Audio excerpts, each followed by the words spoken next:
Good morning class. शुरू करते हैं इलेक्ट्रोकेमिस्ट्री। तो आज का हमारा जो टॉपिक होगा वो होगा मोलर कंडक्टिविटी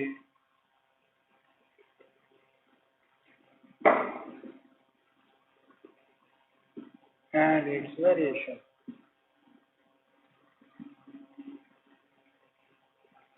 तो मोलर कंडक्टिविटी क्या होती है और इसका वेरिएशन कैसे होता है विद डाइल्यूशन। क्यों होता है, कैसे होता है, तो आज हम यही पहले डिस्कस करेंगे मोलर कंडक्टिविटी। तो मोलर कंडक्टिविटी में भी defined as the conductivity at infinite dilution. Molar conductivity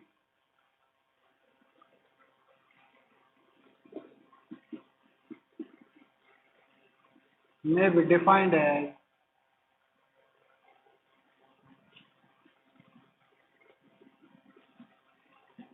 conductivity at infinite dilution।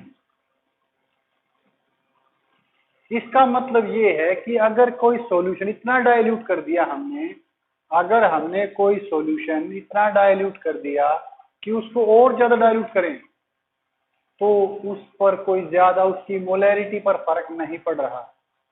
हमने उसको पहले ही इतना डाइल्यूट कर दिया कि अब अगर हम उसको और ज्यादा डाइल्यूट कर रहे हैं तो उसकी मोलैरिटी पर ज्यादा असर नहीं पड़ रहा, सिर्फ किस पर असर होगा, उसकी कंडक्टिविटी पर। तो मोलर कंडक्टिविटी क्या होती है? मोलर कंडक्टिविटी में be defined as the conductivity of a solution at infinite dilution. किसी सॉल्यूशन की कंडक्टिविटी इनफाइनाइट डाइल्यूशन पर क्या कहलाती है? Molar conductivity. अब हम देखेंगे variation of molar conductivity of strong electrolyte and weak electrolyte with dilution।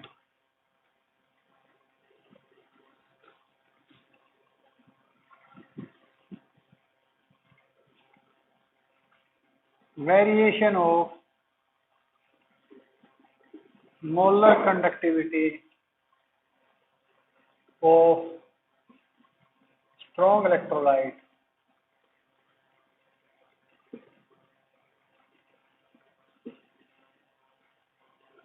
with dilution।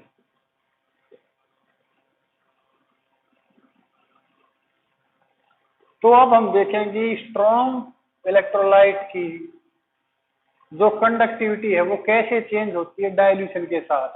तो वैसे तो ये चीजें प्रैक्टिकली मेजर होती हैं, लेकिन मैं आपको वैसे ग्राफ और एक एग्जाम्पल द्वारा समझाता हूँ।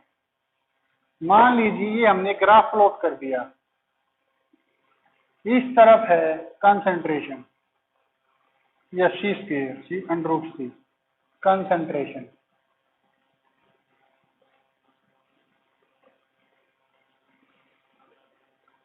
इस तरफ है कंडक्टिविटी।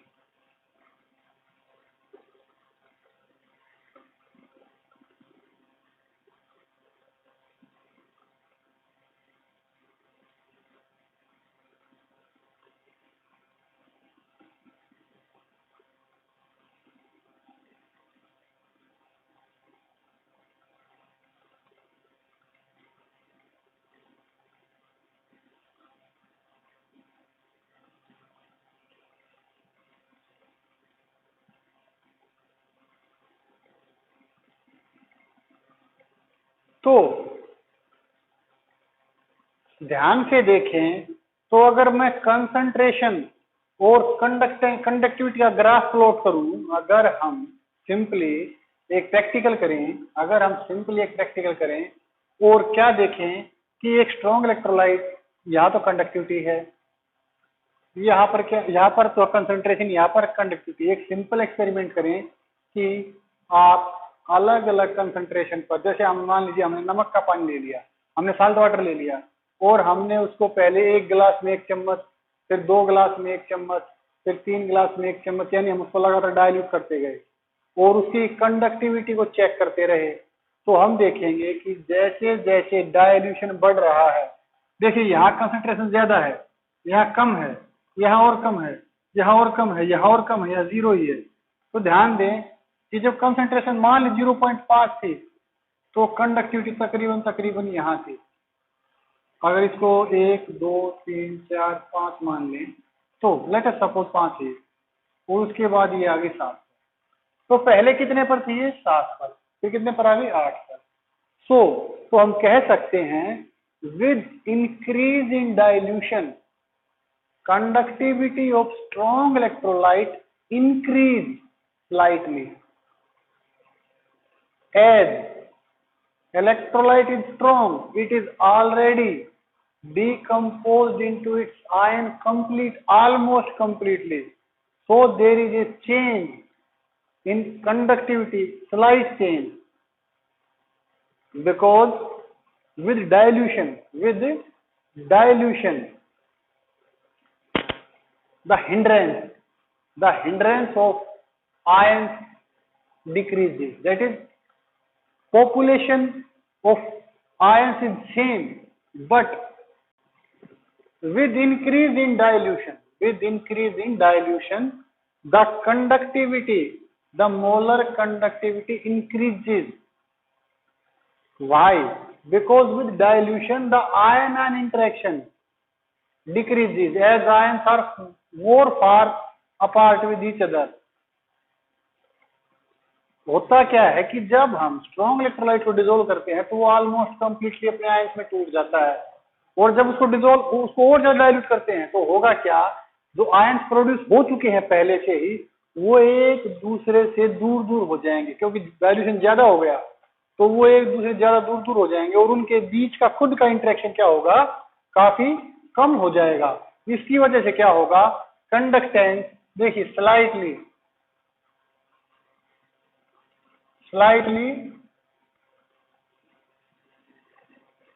इंक्रीज हो गई, देखिए स्लाइटली। तो अब हम देखेंगे कि वेरिएशन ऑफ वीक इलेक्ट्रोलाइट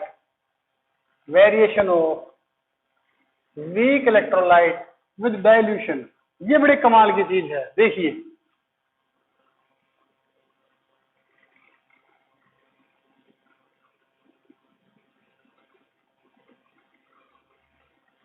ये बड़े कमाल की चीज है। वीक इलेक्ट्रोलाइट की जो कंडक्टिविटी है वो कंसीडरेबली इंक्रीज करेगी। वीक इलेक्ट्रोलाइट की कंडक्टिविटी, मोलर कंडक्टिविटी डाइल्यूशन के साथ शार्पली, देखिए 0.5 बिल्कुल थोड़ी सी है, बिल्कुल थोड़ी सी ज्यादा, फिर देखिए एकदम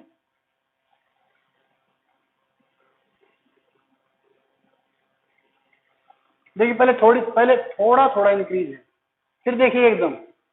ऐसा क्यों होता है? पहले तो देखिए, पहले इसका आंसर देखते हैं। With increase in dilution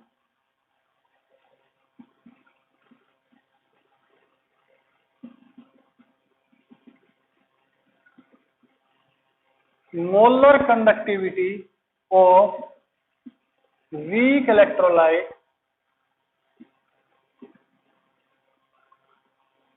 increase significantly।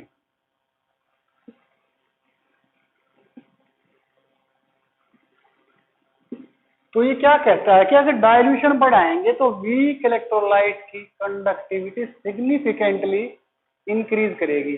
ऐसा क्यों होगा? क्योंकि मान लीजिए लेट अस सपोज कि हमारे पास एसिटिक एसिड है CH3COOH, हमारे पास इथेनोइक एसिड है, और ये एक वीक इलेक्ट्रोलाइट है। वीक कैसे है? मान लीजिए मैं 1 लीटर पानी के अंदर अगर मैं 10 ml, let us suppose 10 ml या 10 ग्राम, कितना, 10 ग्राम अगर मैं एसिटिक एसिड डिसोल्व करूंगा तो उसमें से 2 या 3 ग्राम ही आयंस में टूटेगा, बाकी नहीं टूटेगा, बाकी ऐसा ही रहेगा। तो होगा क्या, जब और पानी डालेंगे और डाइल्यूट करेंगे तो 10 ग्राम से बचा हुआ 7 ग्राम था, उसमें से कुछ आयंस कुछ और टूट जाएंगे आयंस में, और वाटर ऐड करेंगे यानी और डाइल्यूट करेंगे तो क्या होगा, और डाइल्यूशन हो जाएगा। तो जितनी बार डाइल्यूशन करेंगे वीक इलेक्ट्रोलाइट में आयंस की संख्या बढ़ती रहेगी, और क्योंकि आयंस की संख्या बढ़ रही है तो कंडक्टिविटी भी बढ़ेगी, because we can say with increase in dilution the molar conductivity of weak electrolyte increases significantly, because with dilution number of ions present in the solution increase। तो ये इसका रीजन क्या है, क्योंकि जैसे जैसे हम डाइल्यूशन बढ़ाएंगे तो सॉल्यूशन के अंदर आयंस की संख्या, सॉल्यूशन के अंदर आयंस की संख्या भी बढ़ेगी, और नंबर ऑफ आयंस बढ़ेंगे तो कंडक्टिविटी भी बढ़ेगी। अब हम देखेंगे फैराडेज लॉ।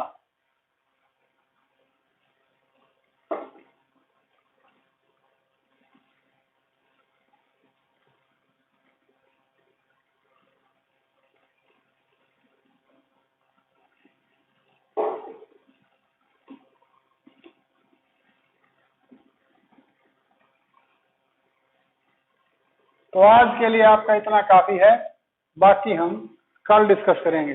Thank you.